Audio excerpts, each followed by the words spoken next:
All right, so today we have a topic that I think we can all relate to, and that is cars, because most of us drive one. And I have been wanting to talk to you about this for quite some time, and because it is about driving in cars, I thought it was fitting that we do another one of these recordings on the go. Take a little joyride together. It's been a while. I've only done this once before, but last time I did it, I was in my old vehicle, and more on that in just a second. But I wanted to talk to you about my current vehicle. I purchased it on Memorial Day weekend. I believe it was on May 31st. And it is a Kia Sportage 2018. It's been a very long time since I bought a vehicle of the model year, and I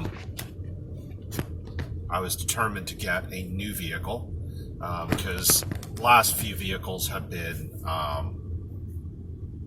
demos or car show vehicles, that sort of thing, with some mileage, not much. It was always the original owner, but still, this is a car that I got with almost no miles at all. And I did some shopping around.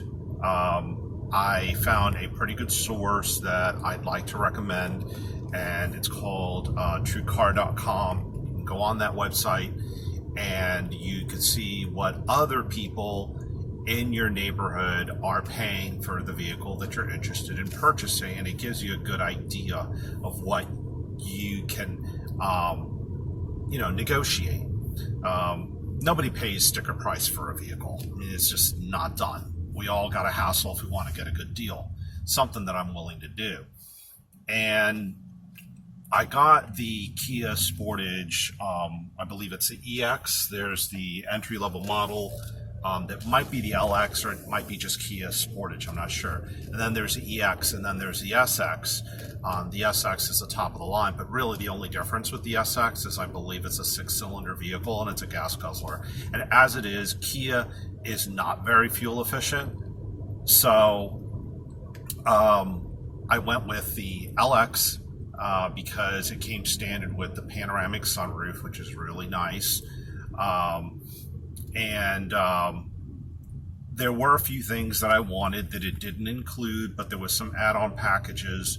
One of them, I believe, was the technology package, and I added that on. It may have added like $1,000 or like $1,500 to the purchase price. And I did it because I really wanted the latest technology, because I tend to hang on to a car for a very long time. And if you are like me and you hang on to a car for a very long time, probably leasing isn't a good idea. I think leasing, I've never done it before. I don't understand it very well. My understanding is you're paying for the depreciation of the vehicle, then a year or two later you trade it in. Don't want to get into too much about it because the little that I do know could be wrong, and I hate spreading misinformation. But the Kias, like I said, aren't very fuel efficient, and they also don't hold their value, and I know that's a sticking point for a lot of people. And again, if you are someone that hangs on to your vehicle a lot for a very long time, well, actually that's not even a factor. But here's what I'm going to say about resale value. All right, the cars that hold their value well are like Toyotas and maybe Hondas. All right, Kias, Hyundais, cheaper cars like Mitsubishi, not so much. But you're laying out a lot less money for these vehicles. Okay, so you can't expect that it's going to hold its value. If you get a car that's more expensive, like a Toyota or a Honda, you're paying more for those vehicles, then it stands to reason you should get more of that money back when you trade it in. But personally, I'd rather be someone who buys a vehicle and pays a lot less because when the vehicle holds its value better, yes, you're getting more money later on, but that money has been tied up for years since you bought the car. And I would rather just pay less up front. I think you know where I'm going with this. Um, but anyway, so um, I read on TrueCar.com, I believe it's TrueCar.com, that the vehicle is going for about 31,000 with all the add-ons that I wanted. There was like 3 available add-on packages, and I wanted, like I said, I wanted the one with the technology, the lane assist and emergency braking, and heated steering wheel for those cold mornings because my hands and feet are the first things to get ice cold. So I wanted the heated. I also wanted the ventilated seats, the cooled seats, which is really nice. I have that on right now. It's very comfortable. Yes, it's wintertime, but it is unusually hot today, in the 80s. So anyway, I saw that people were paying $26,000 for it.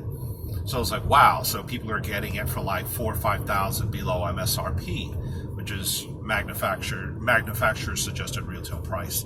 So I thought, well, let me see if I can even do better than the average. Let me try to get it for 25. Couldn't do it. Couldn't even get it for the 26. In the end, I got it for the 26.5, so I didn't pay too much more. The problem was I was not very flexible. I wanted the color that I wanted, which is called burnished copper, and liked the color very much. And they had to drive it up from like South Florida. It was like the only one left in the state, so they told me, and that probably put on like 150 useless miles on the vehicle. They really should put it on a flatbed truck and drive it up, but I was going to push my luck.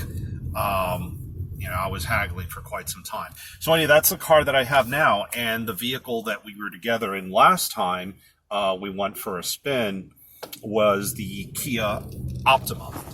So the Kia Optima was a great car for me. I bought that in 2006, and I believe in February of 2008. It was a 2006.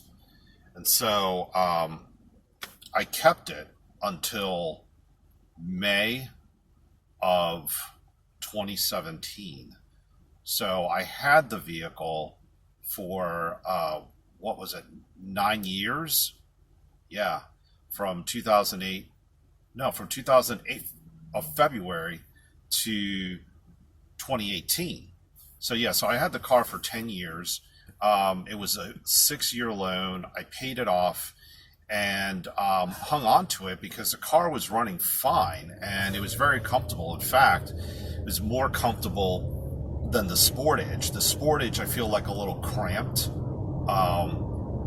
There isn't a lot of elbow room for the driver, at least in comparison to the Kia Optima.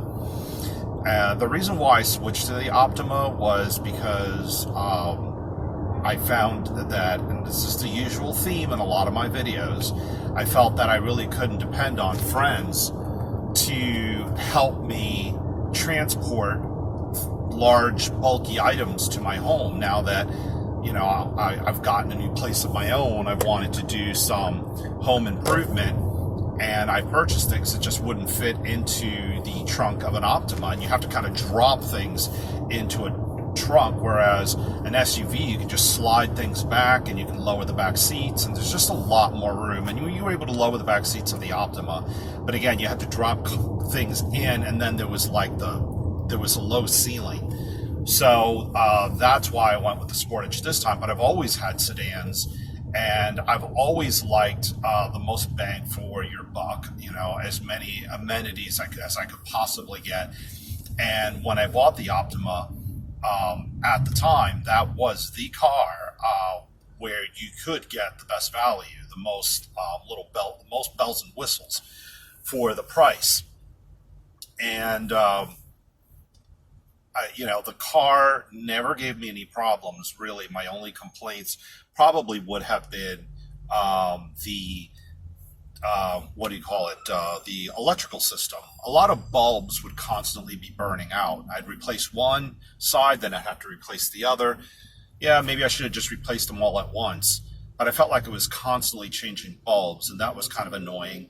And sometimes the battery would die, but I don't know, maybe that's true of all vehicles, but I just felt like I was doing it often with the Kia Optima.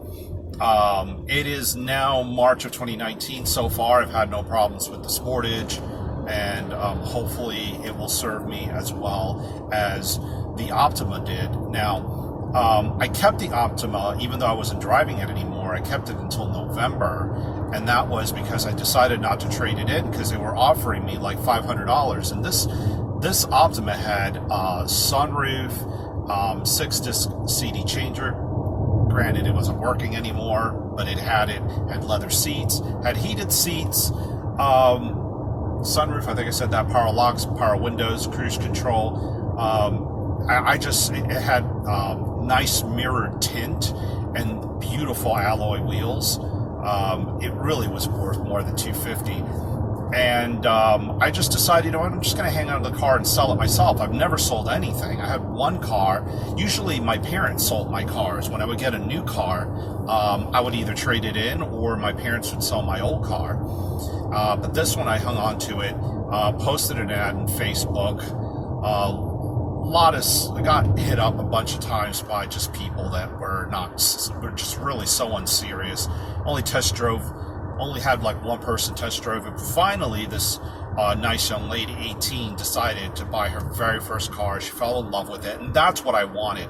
I wanted somebody that would enjoy that vehicle as much as I had, and wasn't just getting a car to get around and didn't care about the car. I don't know. I just get very attached to things. What can I tell you? So, she came out with her dad, and then she came out with her mom, and liked the car, and I started out, I think, trying to sell it for $3,500. I think I did some research and read that the car, was going for about $4,000. Not true. I mean, right away I started getting some interest, but not really anybody that was willing to come out and make an offer. And I was down to like $3,000. I was reducing the price every month, like $250. And she came out and she bought it. Right before Thanksgiving. She was a first-time buyer, and I was a first-time seller. Process went through smoothly. Now I feel confident. I'm one of those people that are kind of fear the unknown, but once I try something and it, I learn from it, and I'm prepared to do it again and, do it better. I learn from whatever mistakes I made, avoid those, and do what turned out right. I do that again. So I do it again because instead of trading it in for $250, I got, I believe, $2,100. It was, I think the price was down to $25, and I was prepared to reduce it to $2,250. And it was $22. That's what I sold it for, $2,200. And so, really, really good experience. Now, the car I had before that was a Daewoo Laganza. I had some friends that affectionately called it the Daewoo Lasagna, and it was like gooey melted cheese. It was just a really awful car. What a lemon. I bought that, I believe, in 2000. I'm not sure when I bought it. I believe it was a 2000. And I held on to that till like 2008. So that car was really old as well. It was either a 2000 or a 2002. I think it was a 2000. But anyway, it was olive silver and had wood grain dash. It was really fancy. And I was just turned on by the billboard. I was driving down Sunrise Boulevard in Fort Lauderdale, and I saw a billboard that said affordable luxury. And I'm like, oh my God, that is so me. And I went there, and I was happy in the car that I had. I had, until then, a Kia Sophia. That was a 2000. So I think the Daewoo was a 2001. And I was happy with the car I had. I had it for about a year and a half, never had a problem other than the battery. But they finally met my price. And they even let me test drive the car on my own for about a week. That's how desperate they were to unload the car. And in the end, they told me that they were selling it to me for like below invoice, like $50 or something like that. But whatever, I don't know. All I know is that I think I paid it off when it just started falling apart big time. And thank God they sold me an extended warranty, because I put that to good use. And they tried to fight me on some of these repairs, because by the time the car started falling apart, it wasn't even being made anymore or sold anymore in the United States. But I lost the tranny in 1 year and the engine. Both the transmission and the engine failed. So I got it working, got the engine replaced, and then I moved up to Orlando from South Florida in that vehicle. And I don't know how it made it, but I was like, I got to get out of this car as soon as possible. It's a ticking time bomb. And that's when I got the Optima. But before that, I had the Sophia. It was very basic. It didn't have cruise control, just power locks and windows. But, I was happy in it. Didn't have a problem with it. For a while, I drove my mom's car, which was a Nissan Stanza, until I drove through a huge puddle in the dark. It was like Hurricane Irene. I'll never forget it. I don't know what happened. Why I was driving my mom's car for a while, but I was for a few months. She basically gave it to me. She wasn't using it anymore, but there had been a really heavy rainstorm, and it stopped raining, and I ventured out. I think I went to Denny's, and on my way back, it was dark, and the cars were going really slow, and it was because there was a huge lake on the road, and I drove right into it. Water soaked up into the car. The computer, I was told, was under the passenger seat. It soaked up some of that water. Car was never the same. It was fixed. I'd be driving along and the car would just shut off. So I've had some nightmare stories with cars, and I'm just running really long. I don't want to take up too much more of your time, but other vehicles that I have owned in the past prior to the Sophia was, I don't know what car I had before that. I know for a while I had a Ford Escort. That was probably the only used car I ever bought.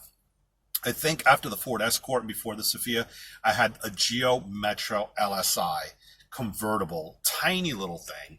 And I drove that for I don't know how long, but I put that 114,000 miles on it because I was the original owner of that vehicle.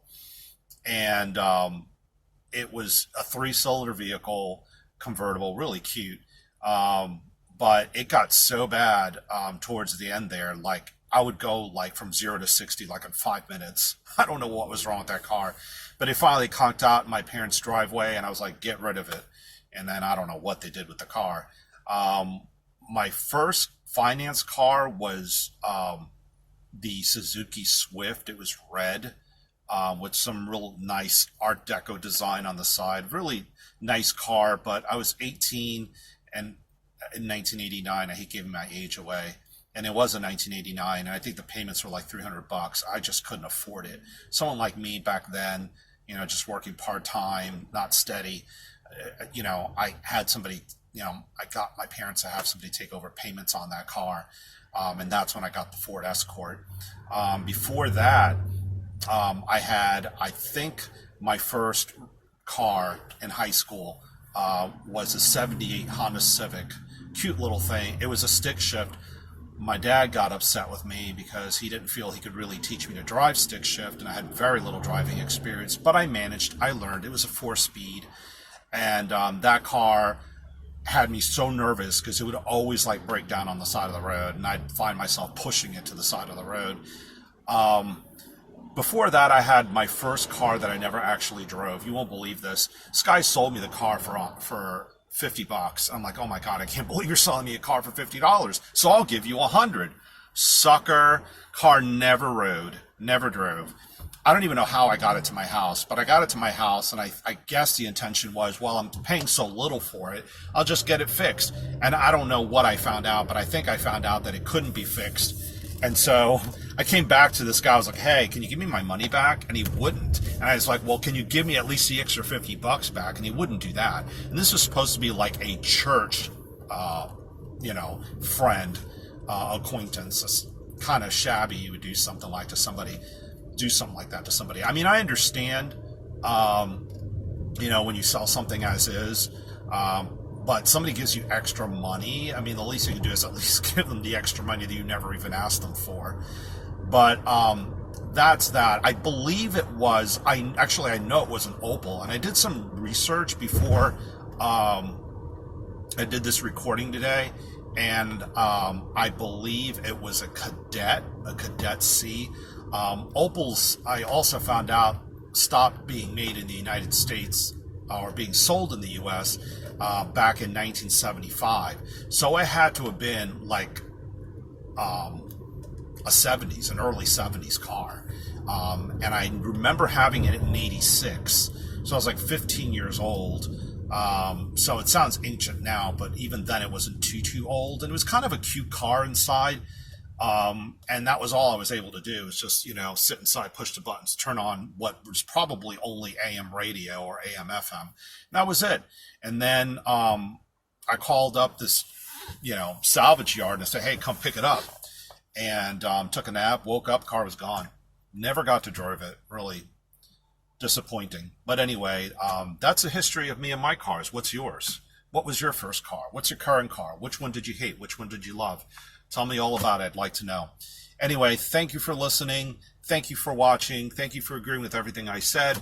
And until we meet again, thanks. Bye. When I bought the Sportage, it, like most cars at the time, were equipped with 3-spoke steering wheels. So it is my first and hopefully last car with one, because it prevents me from resting my hand and steering from the bottom of the wheel where the third spoke is. Most, if not all, of my cars had a 4-spoke steering wheel, which I refer to as comfort steering.